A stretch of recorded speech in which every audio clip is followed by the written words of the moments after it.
Welcome back to Tools and Track. I've just bought more steel. That's the budget.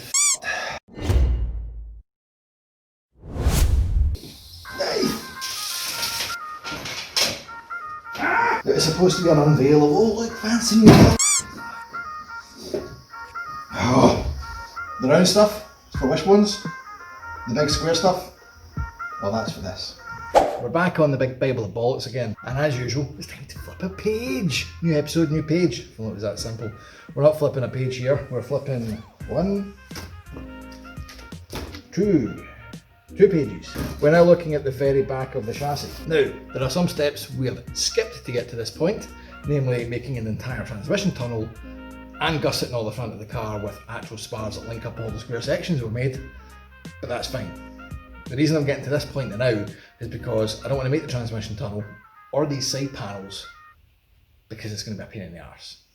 We're going to make up this back H-beam. Now in this manual it's saying use 2 inch by 1 inch box section. In this it says use 1 inch and weld it together. Now that might be stronger, that might save resource, but I think it's just going to look wank, so I'm not going to do that, sorry. We're going to go with the 2 inch by 1 inch, mainly because it's actually going to make life easier. The reason being, we only need to cut it once and it's straight. We'd need to cut 4 of these for those 2 inch by 2 inches to be welded in, and can't be arsed with that. Here's what we're going to do. So I need to project 2 lengths that go up like this at an angle and a beam that links the 2 of them together. They have to go in now. They could have went in before, but they haven't. This is why. This section here is the side of the car. Normally where your elbows are going to sit. Driver, passenger, blah blah blah. So what needs to go in here, rather trickily, is the following. I have enough fingers to demonstrate this and I've made perform. And as you can probably guess, none of that's going to work. It has to be bang on straight that way, measure perfect, and then the rest of the car projects off of it. No. That's why we're going to start the back end first and use it to support all of this so we can weld it in without any dramas. That is why we're doing the H first. That is the Govan Gospel.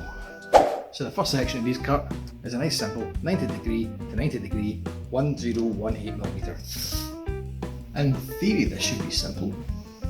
Whether or not this guy is going to go all the way through it is debatable, and by debatable I mean totally unlikely.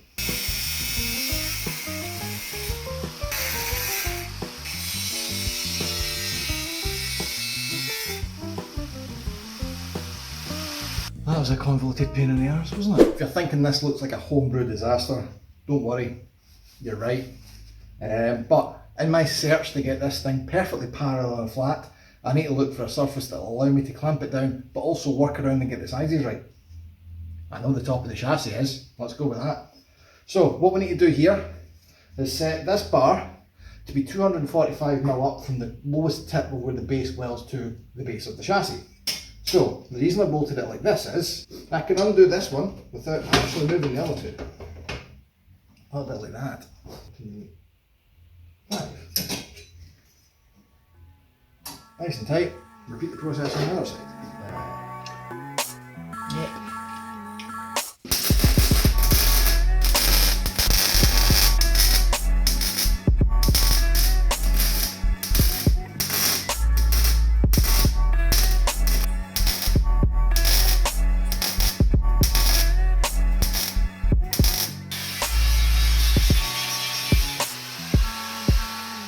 Right then, let's weld some more.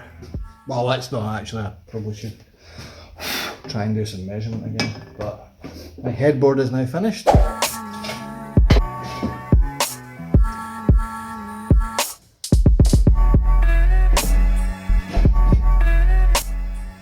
the angle I'm looking for here needs to be 17 degrees. And as I'm working off of 90, that means 73 degrees. Hombre! Attack weld.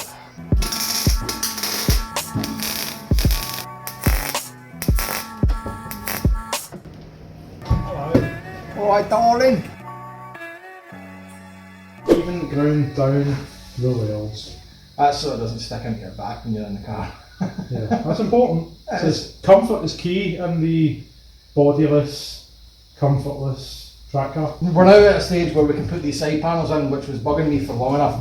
So that's good. This will actually hold it like a wee cradle while we get it all aligned, and then once that's done we can then move back to differentials. However, before we get to that, we need to actually make sure these three triangulated spars all sit exactly right, and they will be an integral part of strength, so it has to happen.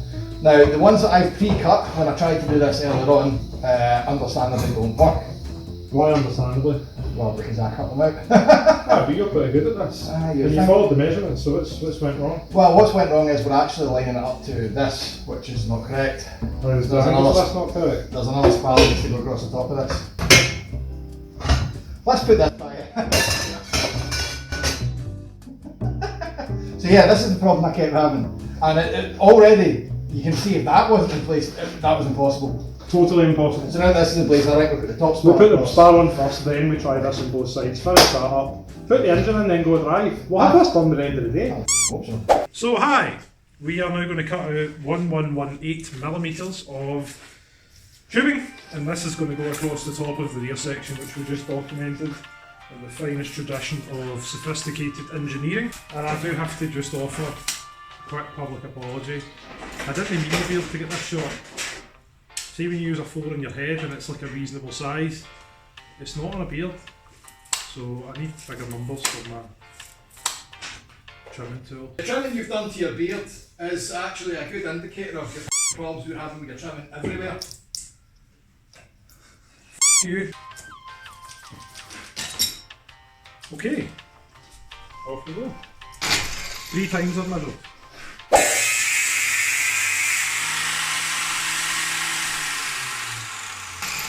Right, friends, let's judge. I'm good. Finally, I can cut something correctly. How you measure when you're cutting, you measure to the size you want and then you cut it. Sometimes, to quote a famous motoring journalist, if you listen, you can almost hear my genius. David has presented me with a length. So what we're going to do here is see if he's over his little black patch of not being able to measure right. I approve of this cut. Excellent. Aye, that's quite a big gap. Mm-hmm. I'll go and deal with that.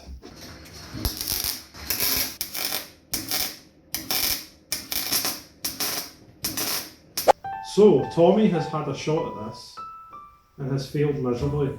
And it's not hard to see why. My talents and skills lie in measuring correctly. So I'll do a better job of it. We still need to do these guys here. So I'm going to do them badly. A 46 degree cut at one side and a 41 degree cut at the other side. So the game is afoot. Mechanical Hodor is going to start on the other side and see if he can actually catch up to where I am, bearing in mind that I'm starting on this side, and more or less everything that I've cut out is wrong. My side is completely wrong, his side has not yet been started, so... Right, but So- the thing is, if I'm going to start my side and I'm going to cut it all on anyway, well, shouldn't we just measure it the way it's meant to be? I.e., You can't cut it any wronger than what I've just done. I know, but can we not learn from your mistakes? I've What's not those even, mistakes? I've not learnt from my mistakes. What chance have you Of got? course you haven't, because we're building the car. Aye, exactly. I didn't So- just go to Arnold Clark and buy an RS3. Or a M240i.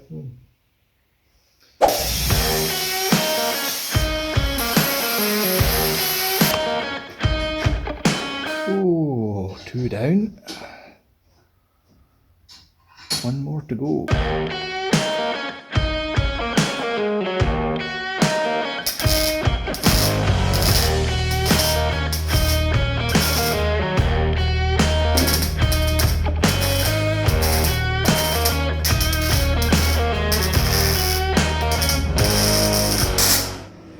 I am finished. Where'd he go?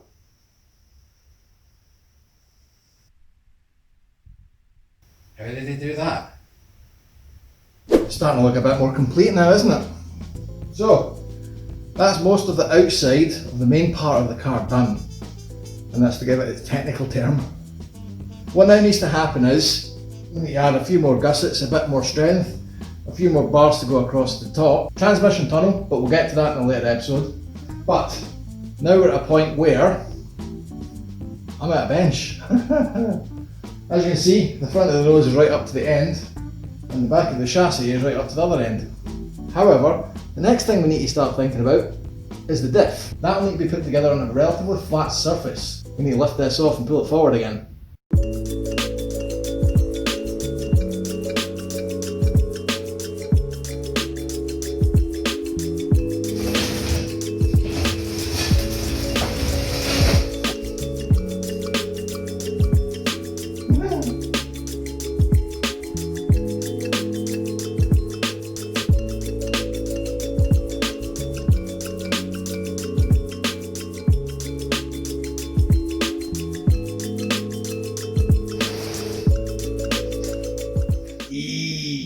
We're now yet another page ahead.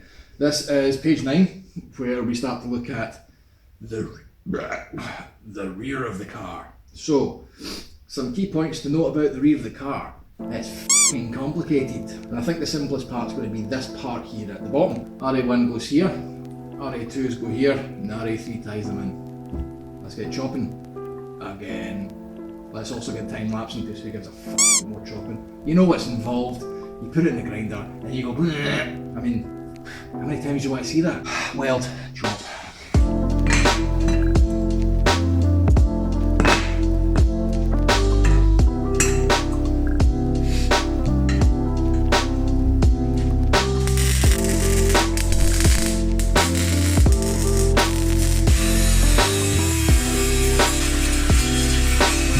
Right guys, so we've got the bottom of this square section welded in. Next thing we need to look at is how we get all of this back end constructed accurately.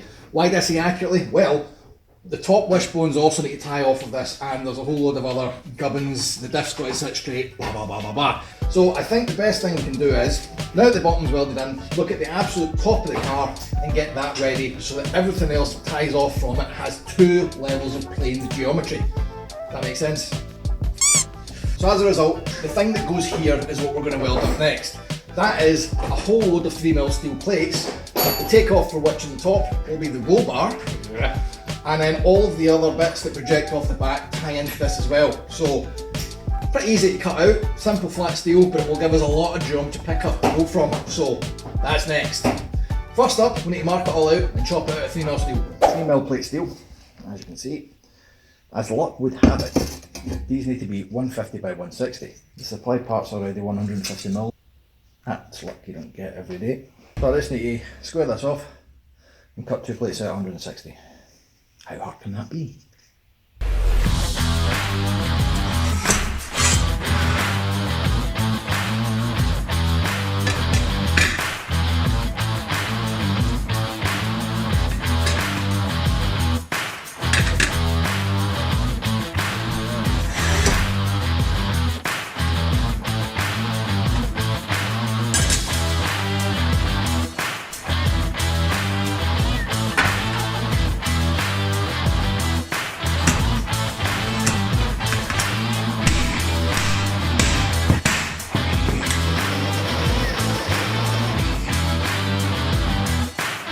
Right, that's the big top plate done, and I've got all the holes drilled out to mount the roll bar on the top of.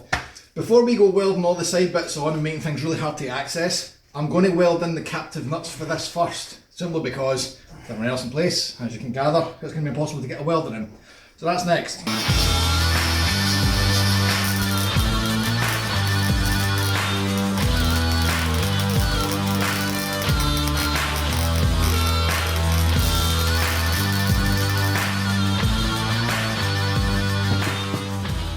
Okay, so once you've got all the bits cut out, that looks a bit like this. Magnets, how do they work? A bit like that. That'll hold it all together, and then we'll be ready to spot weld it. Unfortunately, I'm going to have to rip all this apart because I forgot to dress the sides so we can do the welding. But that's how it will eventually look.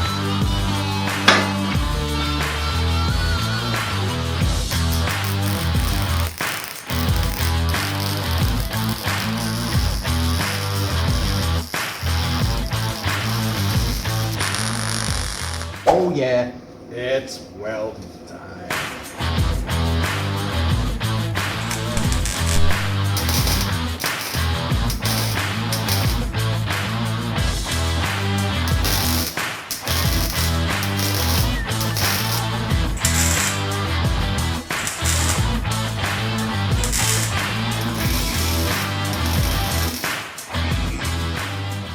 is us. We are done. That's the end of this episode. Why am I wrapping it up here? Well, for a number of reasons.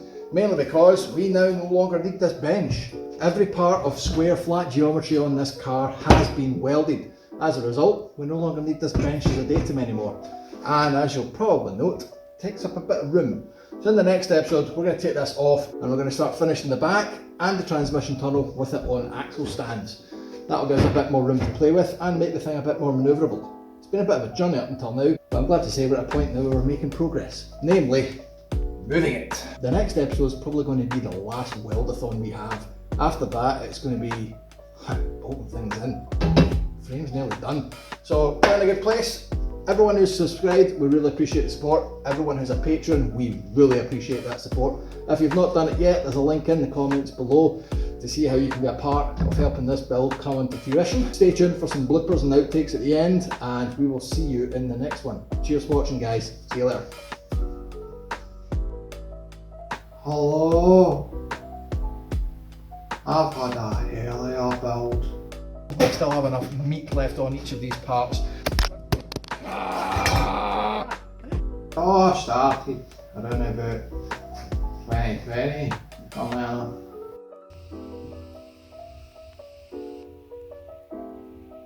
Right. Hi. Happy New Year. Tonight, Matthew, I'm going to be a f***ing Like every other night.